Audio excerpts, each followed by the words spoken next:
It's a problem residents in Fairmont Heights say has been going on for years. Prostitution in broad daylight, mainly close to the border along the district line near Eastern Avenue. But police could soon have a new tool to help fight the problem. CTV's Sonia Srivastava has more. Lola Washington has lived on this street in Fairmont Heights for more than 40 years. In the last few, she has seen her neighborhood change. Just recently, she saw a prostitute near her church.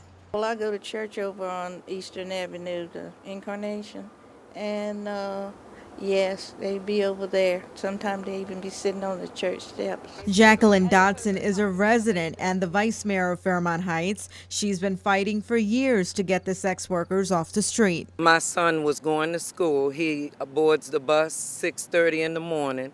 There was a naked man running down 59th Avenue. Condoms floating down the street in every color. District 5 Councilwoman Andrea Harrison is now introducing a bill that will create designated prostitution-free zones where officers will have more power to crack down on offenders. It will also make it illegal for 2 or more people to loiter after being told by an officer to leave.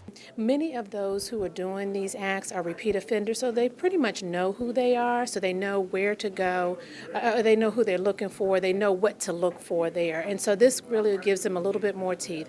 If the individuals, they'll get a warning if they decide that they're not going to disperse, or if they come back, then they can be arrested. We're here at the border of Prince George's and the district on Eastern Avenue, and this is where residents say majority of the problem lies. Now, what we heard over and over again was that residents are just tired that their children have to witness something like this. My grandkids visit, so you're constantly telling them don't pick up things. They think it's balloons. They're up and down the sidewalk, rappers. You name it. I mean, I've come out and seen them having sex in the street. This resident did not want to be on camera, but felt the issue needed to be resolved. A lot of times I'm up with my daughters and they had transvestites. Early in the morning I'm taking her to school. I don't like to see that, you know. As part of the bill, those suspected of being in the area to engage in prostitution who don't leave when asked could face up to 6 months in jail and a fine of $1,000.